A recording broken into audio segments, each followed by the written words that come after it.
Rusi Outlet ulit tayo dito sa Don Bosco, Parañaque. Kasama natin ngayon si Rusi Surf 125. Matagal na to sa market, kaya lang hinahanap natin motor ay yung budget friendly. Pwede nyo itong i-consider. Kamukha ito ni Wave na 110. Ano naman kaya ang meron dito sa motor na to? I-check natin yung kanyang specs and also the price. Let's start guys sa kanyang overall design. Meron siyang very powerful jeans ni Wave 110 dati, kung naalala nyo pa. Pero ito, mas upgraded na kasi meron na siyang daytime running light at saka LED na yung kanyang signal lights. Dun muna tayo sa kanyang color available. Napakadaming pagpipilian dito sa motor na to. May red, may black, may yellow, may orange, may green, may blue. Ibig sabihin, napakadami mong pagpipilian kung may favorite color ka. At itong vina-vlog natin ngayon, yung kulay itim. Dito tayo sa kanyang mags, two-tone yung kanyang mags. Yung inner color niya, matte black, tapos may nakalitaw na alloy. Yung size naman nung kanyang gulong, 2.50 by 17. Hindi pa rin to tubeless, tube type pa rin siya. Yung kanya namang suspension, makikita natin dito na naka-telescopic fork pa rin siya. Pagkaka-finish naman nung kanyang telescopic fork, matte black, na nagja-jibe dito sa kanyang alloy wheel. Tapos may decals dito na Rusi, and then makikita rin natin dito hindi na cable yung kanyang speed meter sensor. Digital na yan. Ayan o, hindi na siya cable, wire. At yung kanya namang fender dito, glossy, and then may branding dito nakalagay na Rusi. Tapos yung kanyang extension, makikita natin na parang Wave na rin siya. Mahaba rin siya talaga, no? Hindi natalsikin to sa simpleng tubig o kaya mga putik. Ayan, hindi agad madudumhan yung makina mo. Dito naman tayo sa kanyang braking system. Naka-disc brake to, very wavy, or parang bala na to ng ano, no? Yung pinangkakat ng kahoy. Ganito yung design niya. Tapos dito sa gitna, matte black yung pagkakakulay niya. And then meron tayong 2-piston caliper dito. Regular disc brake lang yung andito sa harap. Tapos may Rusi ulit dito.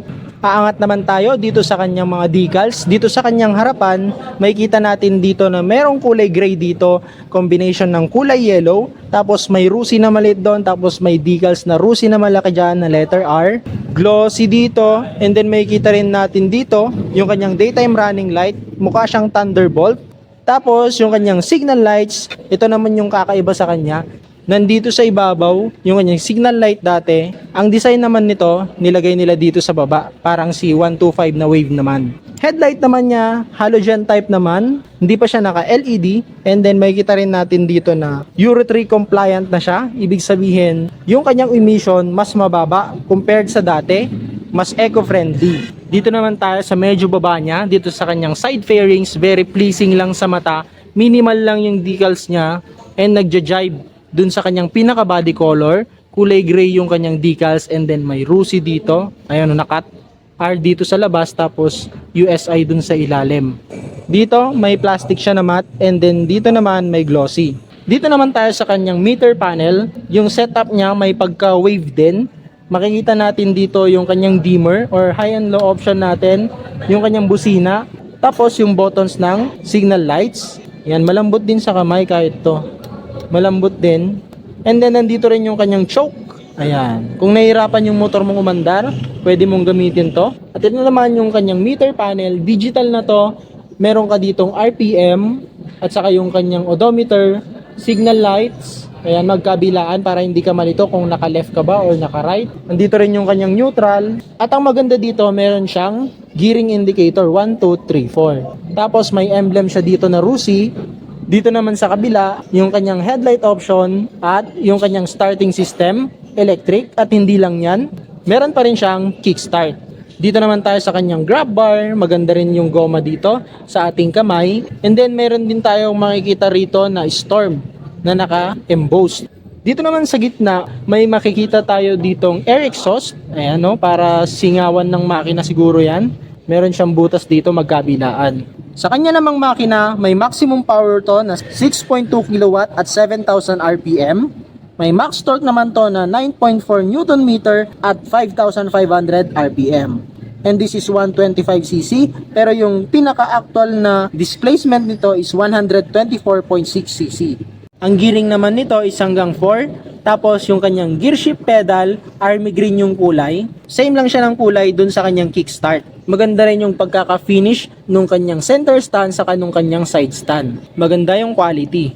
Ito naman yung itsura nung kanyang pedal brake. At dito sa parte ng right ng kanyang makina, may letter R dyan na naka-emboss. Tapos, hindi to plastic, bakal to.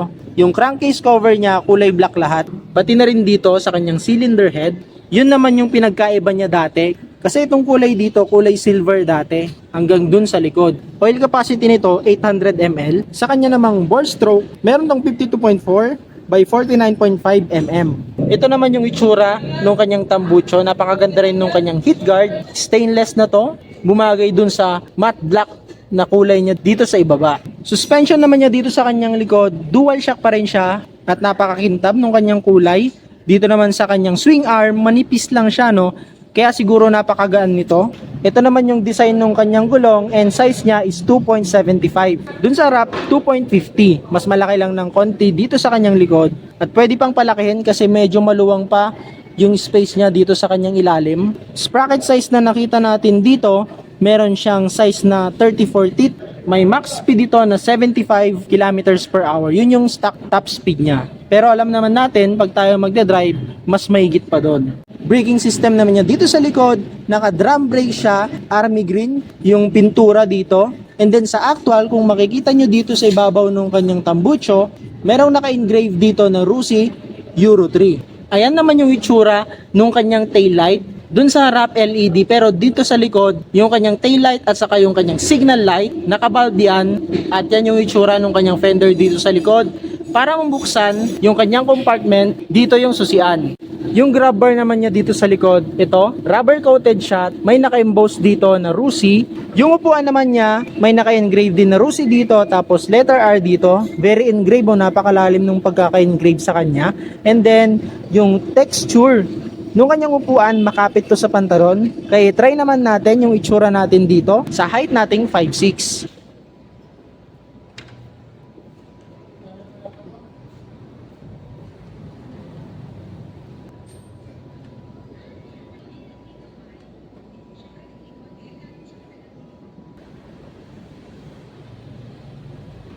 Yung posture naman natin, saktong-sakto lang yung height natin na 5'6". Abot naman ng paa natin sa baba, sa traffic hindi ka ngalay kasi napakagaan nito, nasa 73 kilos lang to yung kanyang dry weight. Ibig sabihin pwede rin to sa babae. Kung naghanap ka ng motor for beginner's bike or yung pang araw-araw, pampalengke, pang school, yung magaan lang dalhin, pwede to sa'yo. Si Surf 125, napakaganda rin nung decals niya dito. Sa kanyang likod, Surf, tapos may faded na 125 na nakalagay dyan. Check naman natin yung kanyang compartment. Ayan, no? Dito meron din siyang helmet hook, may compartment din siya, parang 3 liters lang siguro to. Maliit lang siya pero pwede sa kapote, sa papeles, yan, sa documents ng motor, pwedeng ilagay dito. Ito yung itsura niya. Ayan, no? Tapos dito sa ilalim niya, pag tanggal mo ng kanyang cover, nandyan na yung kanyang CDI, tapos yung lalagyanan ng kanyang battery. Dito sa likod ng kanyang upuan, wala siyang paper organizer o kahit tool organizer. Fuel capacity nito nasa 13.5 liters, and dito naman sa kanyang gas consumption, meron siyang gas consumption kapag city driving na 35 to 40 kilometers per liter, pero pag sa long ride naman, meron kang 40 to 42 kilometers per liter. Very decent na yan for 125cc, at ito po ay carb type pa rin, hindi pa siya FI. SRP naman guys, 45,000 pesos. Kung gusto mo ng installment, pwede. Zero down payment ka dito. Nationwide na to sa lahat ng Rusi branch. Sa 3 years mo, napakamura lang. Ayan, see for yourself, 1,925, 1,925 yung 3 years mo, at may rebate pa yan na 300 pesos. Kaya abot kaya mo talaga si Rusi Surf 125. Ano naman ang comment nyo dito sa motor na to? Pasok ba sa inyo? Comment your thoughts down below. At dun sa mga owner ng Surf 125, ano naman ang experience nyo dito sa motor na to para magkaroon ng idea yung mga gustong bumili ng ganitong unit. Sa mga around Paranaque guys, dun sa mga gustong mag-inquire o kaya bumili ng motor na to, ilalagay ko na lang dito yung kanilang address, contact number, at saka yung kanilang FB page. Sana nag-enjoy kayo at nakilala niyo pa si Surf 125, at sana makapag-subscribe kayo sa ating YouTube channel para sa mas marami pang katulad nitong video na i-upload natin. At please support niyo na rin po sa ating FB page at saka sa ating TikTok. At hanggang dito na lang guys. Ride safe!